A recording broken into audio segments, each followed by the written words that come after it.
Hello and welcome back to our channel. जैसे कि आप सब जानते हैं कि लोकसभा इलेक्शन शुरू होने वाले हैं, ऐसे में राजनीतिक गलियारों में गहमागहमी शुरू हो चुकी है। हर जगह बैनर्स लग रहे हैं, लीडर्स अपनी प्रमोशन कर रहे हैं और रैली कर रहे हैं। ऐसे में नेचुरल है कि हम सोचते हैं कि एक कैंडिडेट इलेक्शंस कैसे लड़ता है। इलेक्शन लड़ना एक कॉम्प्लेक्स प्रोसेस है, इसीलिए हम आपके पास आज लेकर आए हैं campaign checklist for first time candidates. Candidate बनने का सबसे पहला कदम है अपनी कॉन्स्टिट्यूएंसी और मतदाताओं को समझना।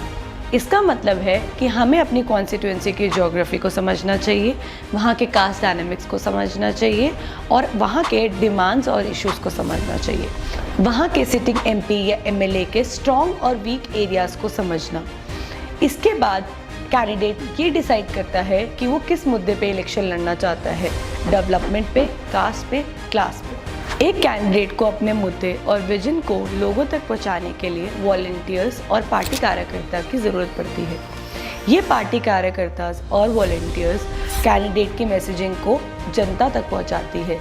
ऐसे में कैंडिडेट्स को एक वॉलंटियर टीम और पार्टी कार्यकर्ता की टीम बनानी चाहिए, जो कि जनता तक उनकी कैंपेन को और मैसेजिंग को लेकर जाएगा। राजनेता को हर वक्त अपनी आंख और कान ग्राउंड से जुड़ी रखनी चाहिए। ऐसे में उसे एक ड्रीम टीम बनानी चाहिए।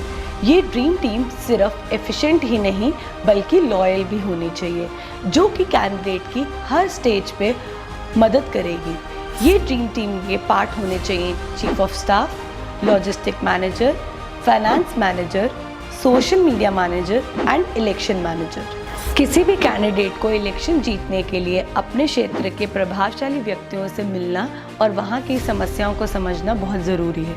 ऐसे में कैंडिडेट अपने वॉलंटियर्स और कार्डर्स से एक लिस्ट बनवा सकता है, जो कि वहाँ के प्रभावशाली व्यक्तियों की हो। ये प्रभावशाली व्यक्तियों से मिलकर हम वहाँ के डिमांड्स और इश्यूज़ को समझ सकते हैं और उनसे नेटवर्क बढ़ा सकते हैं, जिससे कैंडिडेट का एक वोट बेस भी बढ़ता है। मतदाताओं के बीच में अपनी विजिबिलिटी को बढ़ाने के लिए कैंडिडेट को डोर टू डोर मीटिंग्स करनी चाहिए, कॉर्नर मीटिंग्स करनी चाहिए और पब्लिक मीटिंग्स करनी चाहिए। इससे ना ही केवल आपकी पब्लिक में विजिबिलिटी बढ़ेगी, बल्कि आप उनकी डिमांड्स और इश्यूज़ को भी समझ पाएंगे। अंत में आता है सबसे महत्वपूर्ण हिस्सा, जो कि है बूथ मैनेजमेंट। कैंडिडेट को हर बूथ पे 3 एजेंट्स को आइडेंटिफाई करना होता है। ऐसे में ये एजेंट्स हेल्प करते हैं वोटर्स को आइडेंटिफाई करने के लिए, कैंपेन प्रमोशंस के लिए और वोटिंग वाले दिन फ्री एंड फेयर इलेक्शंस हो, इसके लिए। अगर आप इन सब चीज़ों का ध्यान रखेंगे तो इलेक्शंस के टाइम पे आपके जीतने के चांसेस और बढ़ जाएंगे और आप बेटर मैनेजमेंट कर सकेंगे। तो ये थी कुछ इम्पॉर्टेंट चीज़ें इलेक्शन से जुड़ी हुई। और जानकारी के लिए जुड़े रहिए प्रजातंत्र से। धन्यवाद।